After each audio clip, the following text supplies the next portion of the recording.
The story you are about to hear is true. Only the names have been changed to protect the innocent. Fatima Cigarettes, best of all long cigarettes, brings you Dragnet.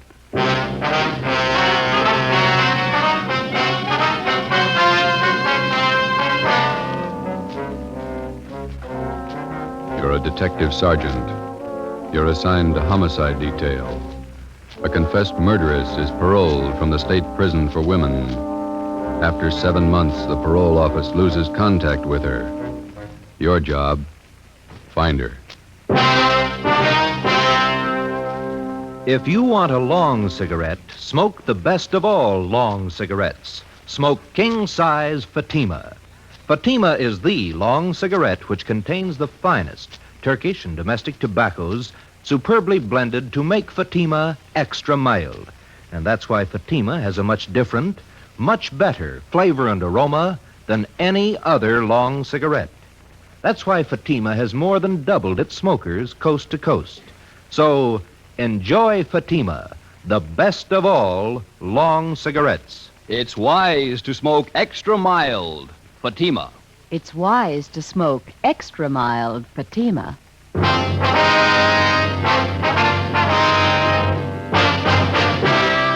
Dragnet, the documented drama of an actual crime.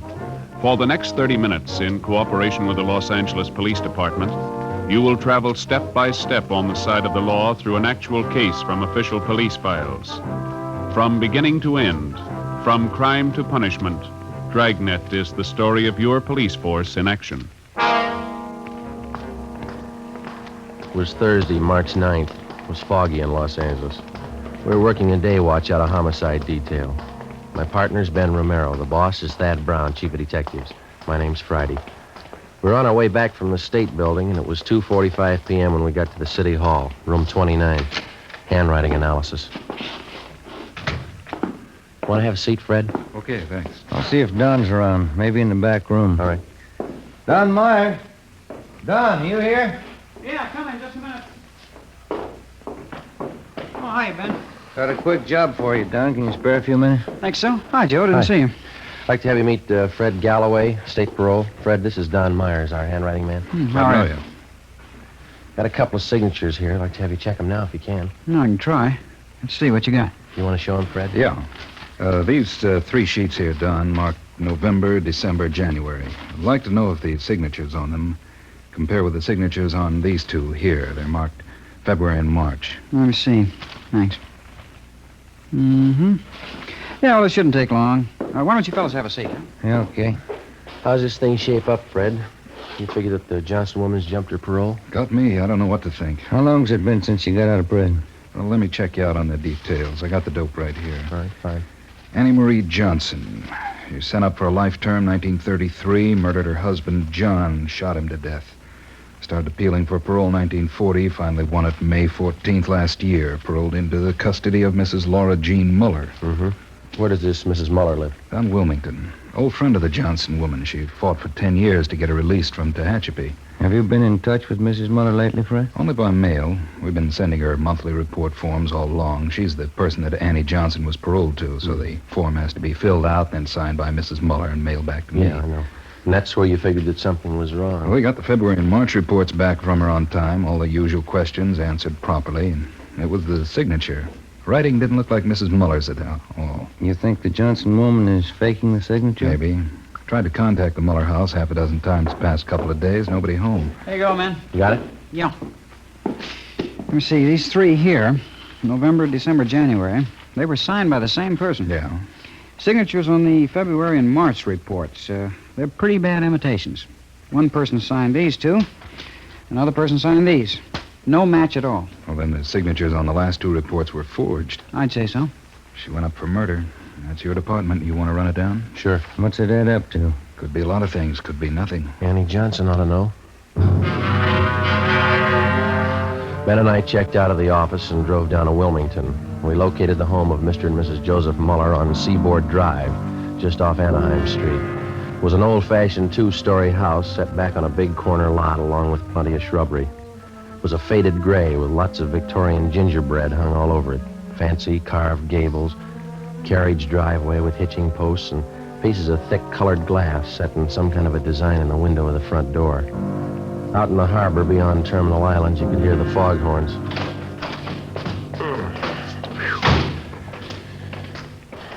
They sure get the fog out here, don't they? It's pretty thick today.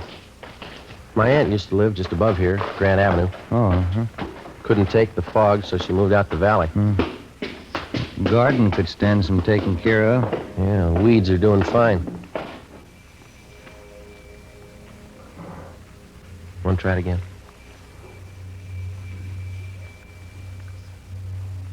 What do you think? Let's try the neighbors, huh? Yeah, all right. That house across the street must be somebody there. I saw a woman shaking a dust mop out the window when we drove up. All right. Kind of a bleak-looking spot up here on the hill, isn't it? Not many houses around. Yeah, and this fog's doing nothing for me. Chills you right down to the bone. What's the name on the mailbox there? Let's see. Miss Flora Carpenter. Well, maybe she can tell us something.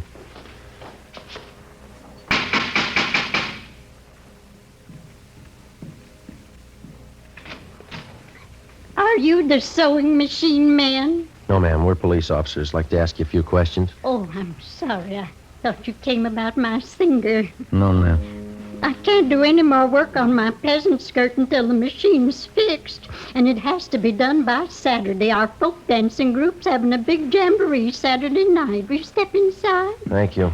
This is Sergeant Romero. My name's Friday. Oh, how do you do? Oh, fog's so refreshing, isn't it? Very vitalizing. Yes, ma'am. Are you acquainted with Mr. and Mrs. Muller across the street, Miss Carpenter? The Muellers? Yes, I've known them for years. And they have an Annie Johnson living with them? Yes, one of my very good friends. She's employed as a housemaid for the Mullers, is that right? Well, I guess you could call it that. Actually, she's more of a companion to Mrs. Mueller since poor Mr. Mueller got sick. What's his trouble? His mind. Poor man just lost his senses. He's at the state hospital at Norwalk. Mm-hmm. When did they send him there? Let me see. This is March. It must have been last November. Yes, became violent. Do you know where Mrs. Muller is now? In the sanitarium out near Pasadena. Not well at all. And Annie Johnson, is she still living at the Muller's house across the street? Oh, yes. She went downtown to do some shopping today. Did she say when she'd be back? Well, no, she didn't, but we have a meeting of our book appreciation club at 8:30 tonight here at my house, and I certainly don't think she'd miss the meeting. I see. Miss Carpenter, do you happen to know the name of the sanitarium where Miss Muller's staying? Garraway's. That's what Annie told me. Garraway's Rest Home out by Pasadena. Mm-hmm. Have any of the neighbors been out to visit her? Well, no, we haven't. Annie said the doctors there thought it'd be better if Mrs. Mueller didn't have visitors. I see. I wonder if you'd tell us where we could find a public telephone in the neighborhood. Oh, you can use my phone, Sergeant. It's right back there in the hall. Fine, thank you. I'll call him, Joe. All right. I'll have the operator charge it to our office. You sure you can find your way back there, Sergeant? It's right under General Pershing's picture. Yes, ma'am. No trouble. I was just thinking, Sergeant Friday. Yes, ma'am. Would you know anything about repairing sewing machines? No, I'm afraid not. Oh.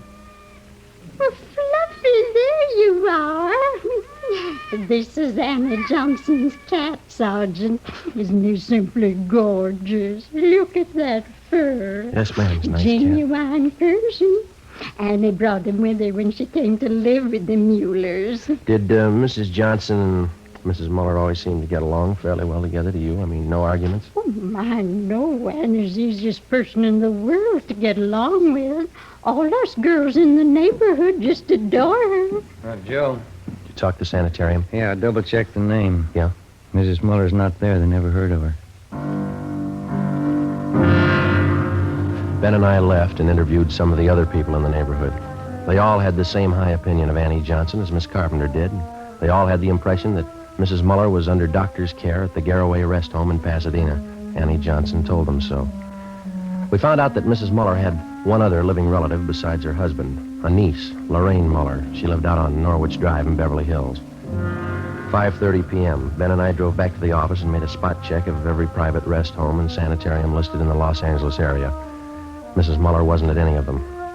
We called the state hospital at Norwalk, and they informed us that Joseph Muller was there, having been committed the 2nd of November the previous year.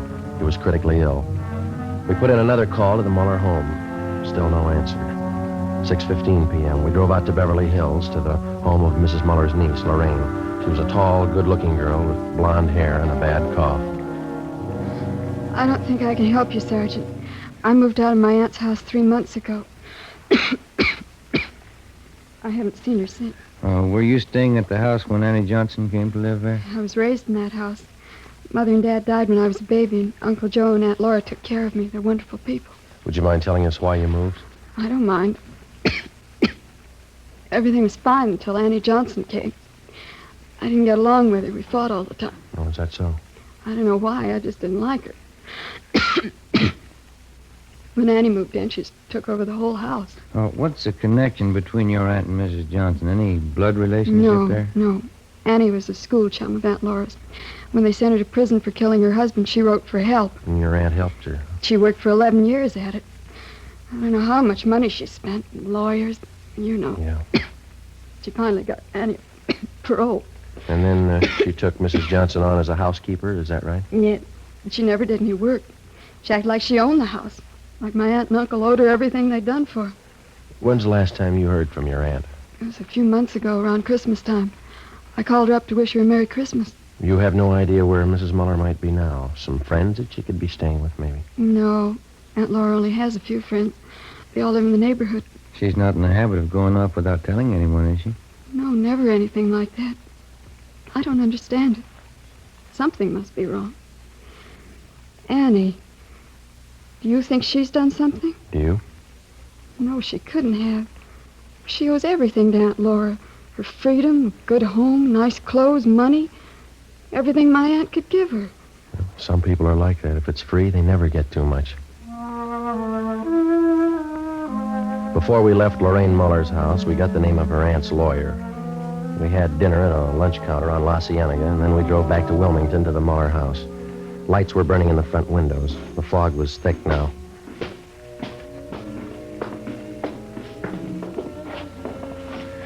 Guess that's her singing. Yeah. You want to ring the bell? Mm-hmm. Can you see in through the curtains, Joe? Yeah, she didn't hear it. Let's ring it again.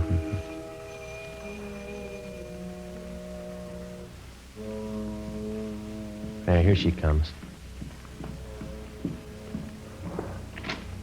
Yes? Are you Mrs. Johnson? Yes, that's right. What is it? Police officers, our identification. Oh. Yes, won't you come in? Thank you, ma'am. Thank you. We'll go in the parlor, shall we? All right. No. What are February and March? Yes? We think the signatures on those two reports are forged. Oh, those. Mm-hmm. Oh, yes. I don't know what to say. I really didn't think it was that serious. I knew the reports had to be sent in. Did you sign Mrs. Muller's name on them? Well, yes, I did. You see, Laura Muller's at a sanitarium now, resting up. Mm-hmm. I didn't want to bother her with all this business, so I signed them and put them in the mail. But forgery, I didn't think it was that serious. Mm-hmm. Which sanitarium is Mrs. Muller staying at? Garraway's. A very nice place. It's near Pasadena. She's been there about 2 months now. Have you been out to visit her yet? No, I haven't. I'm a little ashamed of myself. I've just been too busy keeping up the house here. It's lots of work. Yes, I understand. I suppose you drove Mrs. Muller to the sanitarium. As a matter of fact, I didn't. You see, we don't have a car, so she took a taxi cab. Have you telephoned Mrs. Muller at the sanitarium? Yes, just once, the day she went in. She's there for a good rest. I don't feel that anyone should bother her. Not even myself. Does she have any other relatives? Besides her husband, that is. None at all. Poor Mr. Muller. We had to send him away, you know, to Warwick State Hospital. Mm-hmm. Yes, ma'am. It got out of hand. Just terrible. He almost murdered poor Laura once, and those were awful days. He's much better off where he is. Yeah, it's too bad. Well, that's about all, Miss Johnson. Oh, here. Let me show you to the door. Thanks. You'd better contact your parole officer the first thing in the morning and clear up this matter of the reports. I'll do that. Thank you. Good night, Miss Johnson. Thanks again. All right. Good night.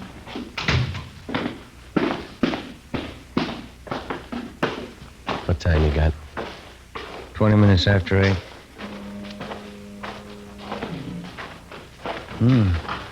Light just went on in the attic.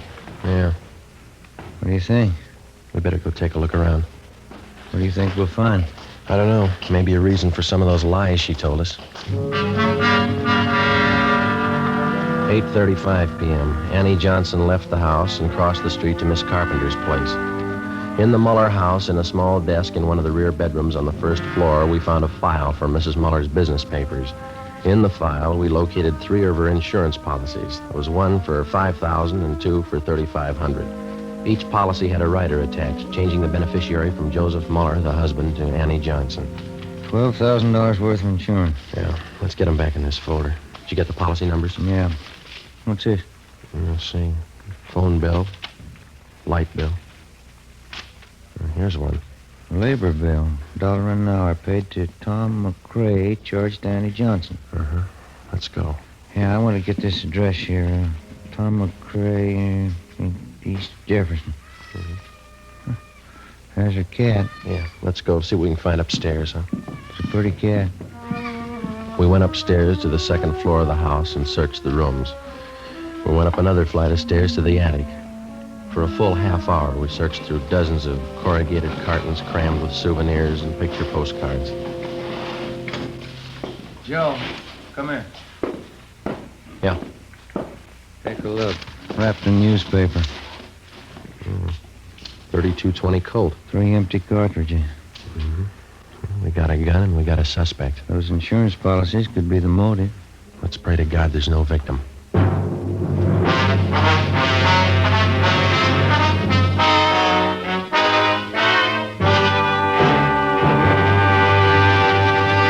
You are listening to Dragnet for the step-by-step solution to an actual police case. Here, step by step, are the reasons why Fatima has more than doubled its smokers from coast to coast. Step 1. The name Fatima has always stood for the best in cigarette quality. Step 2. Long cigarette smokers discover Fatima has a much different, much better flavor and aroma. Step 3. Long cigarette smokers find Fatima extra mild. Fatima is the long cigarette which contains the finest Turkish and domestic tobaccos superbly blended to make Fatima extra mild. And that's why more and more smokers every day agree It's wise to smoke extra mild Fatima. It's wise to smoke extra mild Fatima. yes, the name Fatima on that golden yellow package is your insurance of an extra mild smoke. So enjoy king-size Fatima, the best of all long cigarettes.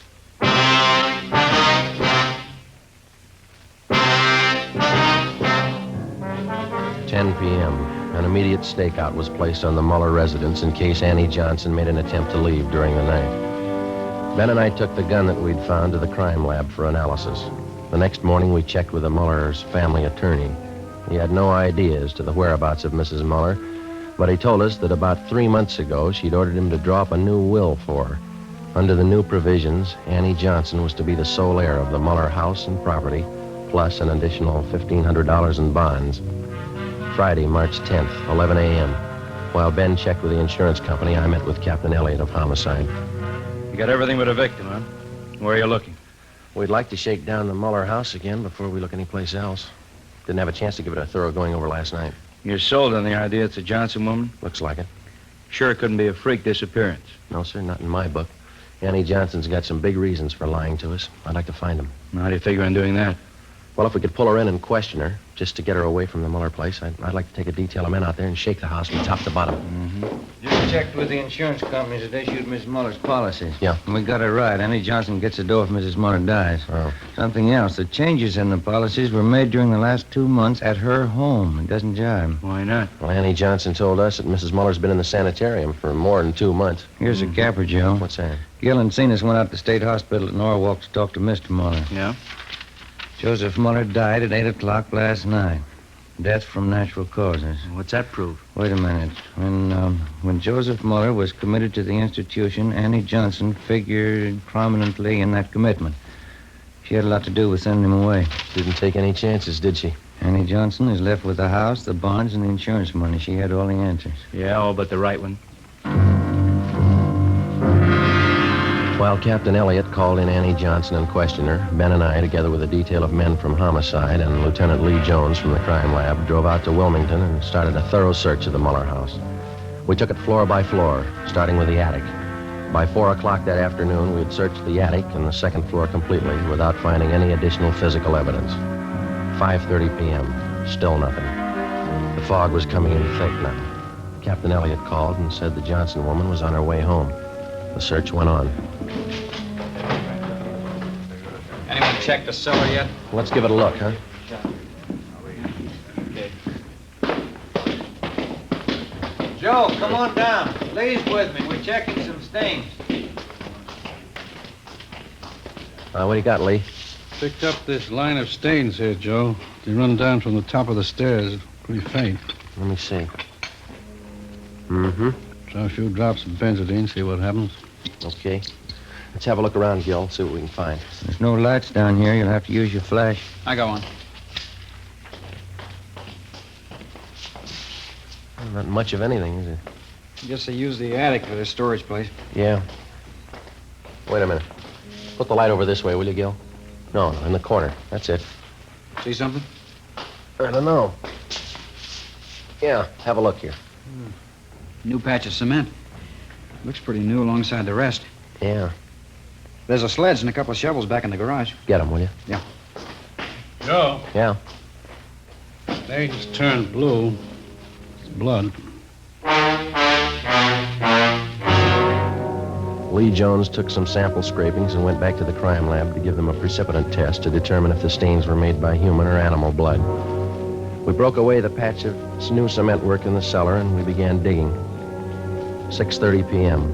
Annie Johnson came home. We met her in the living room. Sergeant, I wonder if you'd mind explaining this intrusion. No, not at all. Will you sit down? I believe I'm the one to offer hospitality here. It's my house. Is it, Miss Johnson? Well, it's in my charge. It's my responsibility. Yes, ma'am, it is. We'd just like to clear up a few things, that's all. I think the police department's taken up enough of my time. I spent half the day at the city hall answering silly questions. Now, if you'll excuse me, I have an appointment at the beauty shop at 7 o'clock. Maybe you better cancel it. I don't see any reason why I should. What is that noise? Coming from the cellar. Someone's down there. We're police officers, Miss Johnson. We're searching the house. Searching this house? With whose permission? Maybe they didn't make it clear to you downtown. We've got a good reason to believe that a crime's been committed. Why? Mrs. Muller. She's missing. I told your Captain Elliott this afternoon. Laura could have left the sanitarium. She might have gone east to visit some friends in Cincinnati, I think. She has some friends in Cincinnati. How could Mrs. Muller leave the sanitarium? She was never there. Maybe she didn't stay at Garraway's. Could have been another rest home. But she said you phoned her at Garraway's. You said you talked to her there. Those men downstairs, they're going to dig up the whole house? That's right. This bill, Mrs. Johnson, would you mind telling us what it was for? Well, there was a section of the cellar floor. It had never been cemented. I decided to have it done while Laura was away. The men are digging it up, Miss Johnson. Well, why are they digging it up? What right have they? Investigation. We'll see that the cement work is redone when we're finished. Well, this is impossible. I forbid it. This house is my responsibility. No need to worry. Everything will be left exactly the way it was. We'll leave the house just as soon as the men are finished. Oh. Well, then perhaps I can keep my appointment with the hairdresser. I won't be long. Should be back around 9. I'm sorry. I think you better stay. But I've told you everything I know. Did you kill Laura Muller? Did I kill... I can't take any more of this. Why would I want to kill Laura? She's done everything for me. She's given me a new life. Did you kill her? Why, no, of course I didn't kill her. Well, then there's no need to be upset. Oh, my nerves. I got to have something. Glass of sherry. Yes. Digging. How long is it going to take them? That all depends, ma'am. There's no reason for this. You don't know that anything's happened to Laura. That's right. Laura's the best friend I have in the world. 11 years. That's how long she fought to make them let me out of prison. She's the only one who believed in me. Yes, ma'am. She is. She's given me everything. She wants me to have everything I want. I wouldn't have a reason for killing her. Why, my clothes, my home here, money, they're all Laura's. She's given them to me. Would you like a glass of sherry, Sergeant Pratty? No, thanks. You know, Laura was much older than I, Sergeant. She could have taken her own life. She didn't have much to live for. Old and sick. But I got everything to live for. Laura used to tell me that. So she gave me everything. Laura was much older than I. Would you care for a glass of sherry, Sergeant Romero? No, thank you. This whole thing's so silly. Laura's away on a trip. She's much older than I am, you know. I'm 38. You wouldn't take me for a woman 38 years old, would you, Sergeant? No, ma'am. I know I'm not really young anymore, but I'm still attractive, don't you think? A lot of men prefer mature women. Women with experience, background. I'd know how to take care of a man.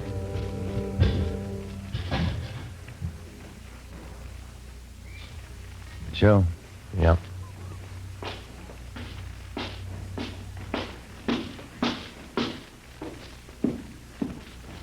Joe, come here, my way. Yeah? We found her. I didn't mean it. She didn't have anything to live for. She wanted to die. Call the coroner, Gil. Let's go, Miss Johnson. Laura wouldn't want this.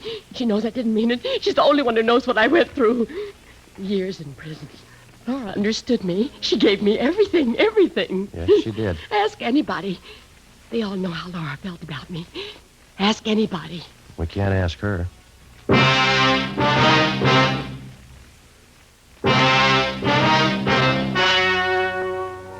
The story you have just heard was true. Only the names were changed to protect the innocent. On July 14th, trial was held in Superior Court, City and County of Los Angeles, State of California. In a moment, the results of that trial. It's amazing how many long cigarette smokers are changing to Fatima.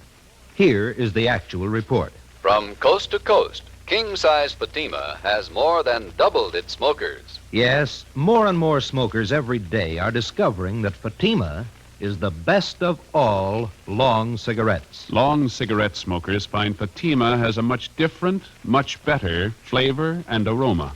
Long cigarette smokers find that Fatima is extra mild because it's the long cigarette which contains the finest Turkish and domestic tobaccos superbly blended to make it extra mild. So enjoy extra mild Fatima. Best of all long cigarettes. It's wise to smoke extra mild Fatima. It's wise to smoke extra mild Fatima.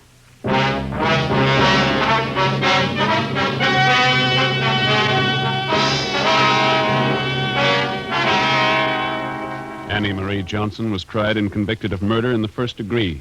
She was executed in the lethal gas chamber at the state penitentiary, San Quentin, California.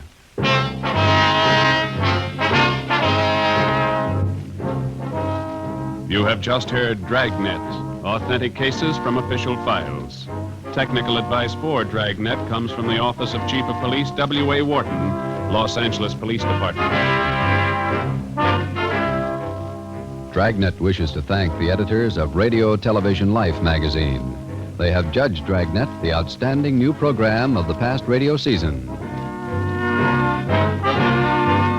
Fatima Cigarettes, the best of all long cigarettes, has brought you Dragnet from Los Angeles. Tomorrow, hear the Ronald Coleman's charming series, The Halls of Ivy, on NBC.